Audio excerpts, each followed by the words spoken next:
All right, we're about to take a journey through the birth of a nation. And let me tell you, it's an epic, complicated, and yeah, often contradictory story. This is all about how the United States was forged, a tale defined by these incredible ideals, but also some profound failures.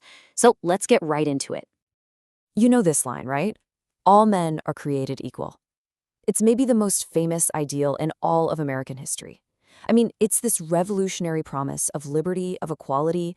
It was supposed to be the foundation for a whole new kind of nation. But, and this is a huge but, right? From the very beginning, that beautiful ideal was totally at war with reality. And that's really the heart of what we're talking about today. How does a nation that's literally built on an ideal like that tear itself apart over that exact question? How did a country conceived in liberty get so tangled up in the brutal institution of slavery that it led to the deadliest war in its history? Well, the answer starts way back at the beginning.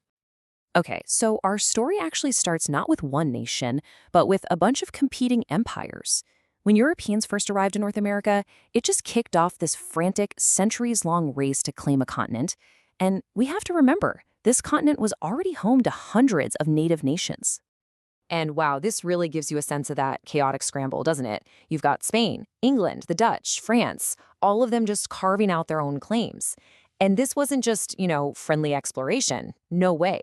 This was the foundation for centuries of conflict.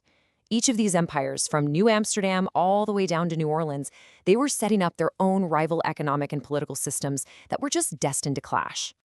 So, right here, you can see I guess you could call it the conflicting DNA of the future United States. It's fascinating, really. On one hand, you've got colonies like Jamestown, founded purely for financial gain, for wealth. And then on the other, you've got Plymouth, founded by people seeking religious freedom. But then, woven into the very fabric of it all, right from the start, is the brutal reality of slavery, with the first enslaved Africans arriving in 1619. So from day one, you have these three powerful, totally contradictory forces: commerce, freedom, and bondage, all tangled up together. All right, so now we're going to see how this messy collection of colonies starts to become something else, how they begin to forge a brand new identity, going from subjects of a king to citizens of a republic, all in the fire of revolution. No taxation without representation. Now, you might think this was all about the money, but it really wasn't. For the colonists, the big issue wasn't even how much the taxes cost. Some of them were pretty low, actually. The real issue was about consent. They felt that as British subjects, they had a fundamental right to be represented in the government that was taxing them. And if you take that away, well, in their eyes, that's just tyranny. And it is just incredible how fast things escalated.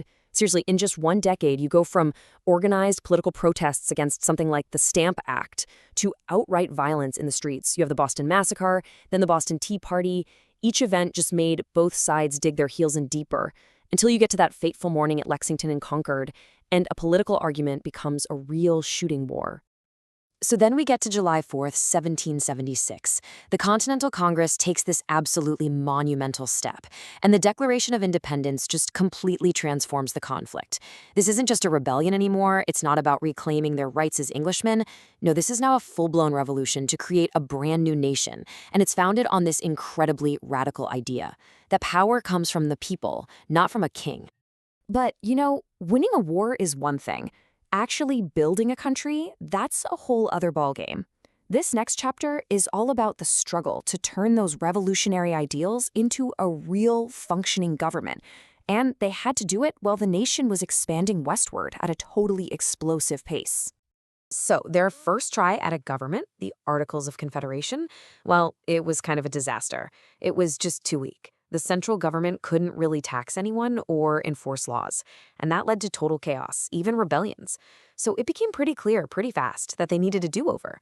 The founders got together again and hammered out the Constitution, a much stronger, more flexible federal system with checks and balances that was actually designed to last. And as the new government started to find its footing, this really powerful idea began to take hold: manifest destiny. This was the belief that the United States was literally destined by God to expand all the way across the continent, from the Atlantic to the Pacific. And this wasn't just some government policy. It became a core part of the American identity, and it fueled this incredibly aggressive and relentless push westward. The sheer scale of this expansion was just breathtaking, but it came at a terrible human cost. We're talking about the forced removal of tens of thousands of Native Americans on the Trail of Tears, a war with Mexico. It was brutal. And here is the absolute crucial point. With every single square mile of new territory they added, the nation was forced to confront its deepest contradiction. Would this new land be free land, or would it be slave territory? That question just became impossible to ignore. And that, of course, brings us to the nation's greatest trial. For decades, politicians had basically been kicking the can down the road, trying to paper over the massive cracks in the foundation, with one compromise after another. But by the mid-1800s, it was clear that wasn't working anymore. The house divided against itself, as Lincoln so famously put it, was finally about to collapse. This timeline here really shows that final, fatal breakdown. It's like a series of dominoes. The Missouri Compromise of 1820 tried to keep things balanced, but it was fragile. Then you get Bleeding Kansas, where pro- and anti-slavery settlers are literally killing each other in a mini-civil war. Then John Brown's raid on Harper's Ferry, that basically signaled to everyone that peaceful compromise was dead. Lincoln's election in 1860 was the final straw for the South, and in 1861, the attack on Fort Sumter, well, the talking was over. The war had begun. The cost, it's just staggering. Just think about that number for a second. Around 600,000 lives lost. That's more Americans than died in all other U.S. wars combined. That was the price the nation paid to finally settle that fundamental question. Could a country founded on the idea of equality actually survive being half slave and half free? You know, what's amazing is that the war didn't start as a war to end slavery. It started as a war to preserve the Union, but it transformed into something so much more revolutionary. With the Emancipation Proclamation in 1862, Abraham Lincoln totally redefined the purpose of the conflict. It was now officially a war to end slavery itself, to finally, through unimaginable bloodshed, try to live up to that creed from the Declaration of Independence.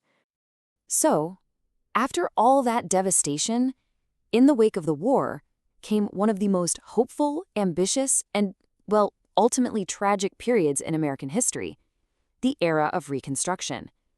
This was the chance, the moment to rebuild the nation on a brand new and hopefully much more just foundation. And look how fast things changed, at least on paper. In just 5 years, the Constitution was radically rewritten. 3 new amendments were passed that were nothing short of a second American Revolution. First, the 13th Amendment formally abolishes slavery everywhere. Then the 14th grants citizenship and equal protection under the law.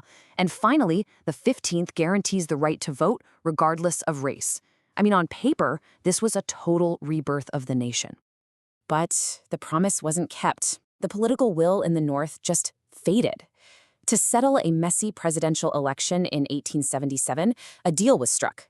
The federal troops who had been in the South protecting the civil rights of newly freed African Americans were pulled out. And the tragic reality is that without that protection, the promise of Reconstruction died. The rise of Jim Crow laws began, and all those incredible gains from the war were systematically, brutally rolled back for almost another 100 years. So we kind of end up right back where we started, with a nation just full of contradictions. A nation forged in a revolution for liberty, then torn apart by its failure to live up to that ideal, and then completely remade through the fire of war. The question this history leaves us with isn't just for the history books. It's really a question for every single generation. What do we do with this difficult, inspiring, and very, very unfinished story?